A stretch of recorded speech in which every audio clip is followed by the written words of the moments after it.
한때 격렬하게 다퉜던 관계에서 시간이 흘러 진정한 평화를 느끼게 된 순간이 있다면 그 변화의 계기는 무엇이었나요?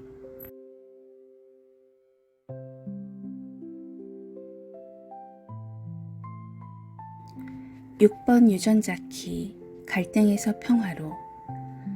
6번째 선물은 인간관계의 장벽은 허물어뜨리고 40번째 선물은 공동체를 새롭게 열어주며 47번째 선물은 옛 방식을 변화시킬 수 있게 해주고 64번째 선물은 우리에게 새로운 방식으로 삶의 신선한 가능성을 열어줍니다.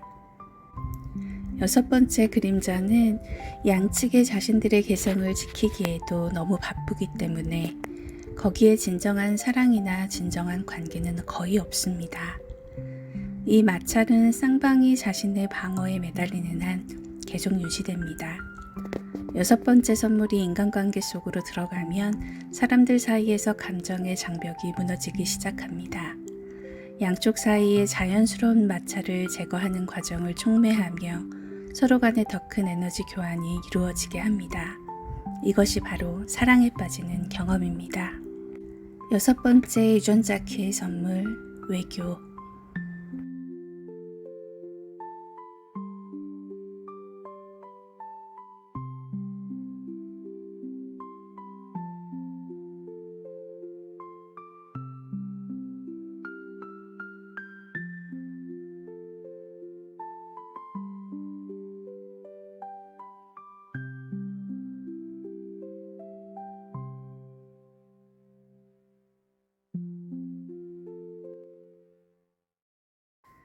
안녕하세요. 정한입니다.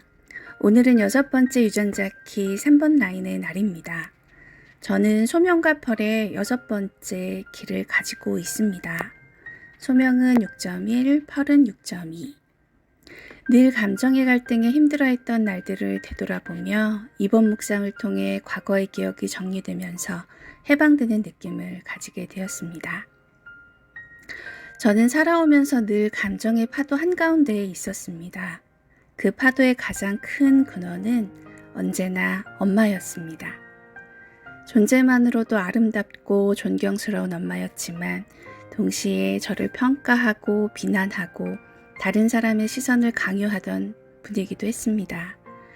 행복한 순간에도 절망적인 순간에도 그 중심에는 늘 엄마가 있었습니다. 6번째 유전자 키의 그림자는 갈등입니다. 저는 어린 시절부터 엄마와 치열한 갈등 속에 있었습니다. 엄마의 기분을 살피고 결정을 기다리던 때가 있었습니다. 혼자서 선택하면 비난받고 망설이면 무능하다는 평가를 들었습니다. 그 과정에서 저는 점점 나는 혼자서는 아무것도 못하는 사람이라는 믿음 속에 갇혀갔습니다. 그러나 시간이 지나며 저는 엄마의 삶을 조금 다르게 바라볼 수 있었습니다. 가난했던 시절 너무 일찍 세상을 떠난 엄마의 엄마. 아직 준비도 되지 않았는데 떠밀리듯 시작된 성인의 삶. 서울에 올라와 희망을 품었지만 남편의 무심함과 시댁의 냉대 속에서 엄마는 어린 딸인 저를 붙잡고 다시 버텨야 했습니다. 나의 시선으로 돌아와 나의 기억을 떠올려 봅니다. 햇살 가득 들어오던 방 안, 양파가 잔뜩 들어간 계란말이. 봄이 되면 엄마의 지인 가족들과 함께 북적이며 캐러 다니던 쑥. 저녁이면 아빠를 마중 나가던 오르막과 내리막길. 가난했지만 분명히 평화로운 순간들이었습니다. 앞으로도 나의 삶에서 평화가 무엇이냐 묻는다면 저는 이 장면들을 떠올릴 겁니다. 하지만 커가면서 저는 엄마와 또 다른 전쟁을 치렀습니다. 소리치면서 서로를 비난하고 나 죽고 나서 후회하지 말라는 엄마의 말까지 들었습니다. 저도 똑같이 누가 먼저 죽을지 어떻게 아냐 소리치며 맞섰습니다. 그리고 그 끝에 찾아온 건 늘 죄책감이었습니다. 엄마처럼 돼버린 내가 싫어서 나를 돌보지 않고 스스로를 벌하며 살았던 건 아니었을까 생각해 봅니다. 직장 속에서 만난 여러 관계 또한 제 안의 갈등을 드러내는 장이었습니다. 때로는 저는 도구처럼 쓰이고 필요할 때만 인정받는 듯한 경험을 했습니다. 그 과정에서 늘 내가 잘못한 걸까? 라는 죄책감이 흔들리기도 했습니다. 그러나 이제는 압니다. 그것은 내 잘못이 아니라 상대가 자기 안의 불안을 다루지 못했기 때문에 일어난 일이었음을. 그리고 저는 그 경험을 통해 스스로를 도구가 아닌 존재로 존중하는 법을 배우게 되었습니다. 엄마와의 갈등, 직장에서의 반복을 통해 저는 조금씩 제 중심을 찾게 됐습니다. 그들의 두려움은 그들의 것이고 내 존재의 가치는 여전히 온전하다. 이 깨달음은 제 안에서 아주 큰 전환이었습니다.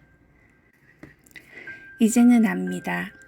엄마는 여전히 불완전한 사람이고 제가 만난 인연들 또한 각자의 결핍을 안고 살아갑니다.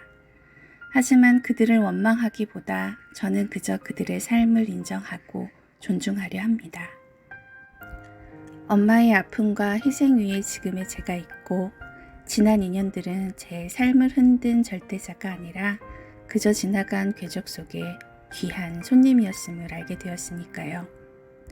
그래서 이제는 이렇게 말할 수 있습니다. 나는 가족의 단단한 뿌리를 두고 있고 그들은 존재만으로도 충분합니다. 직업이나 사회적 위치가 나를 규정하지 않습니다. 나는 도구가 아니라 존재 그 자체로 존중받아야 할 사람입니다. 평화란 갈등이 없는 상태가 아니라 갈등을 넘어 서로를 존재로 바라보는 자리다. 묵상 속에서 떠오른 이 말은 지금의 제 마음을 가장 잘 담아냅니다. 오늘도 저는 스스로에게 묻습니다. 나는 지금 나를 도구가 아닌 존재로 대하고 있는가? 나는 내 삶을 나답게 살아가고 있는가? 이 질문 속에서 저는 다시 평화를 선택합니다. 그리고 이 평화가 엄마에게도, 지나간 인연들에게도, 그리고 이 이야기를 듣고 있는 우리 모두에게 흘러가기를 조용히 빕니다. 감사합니다.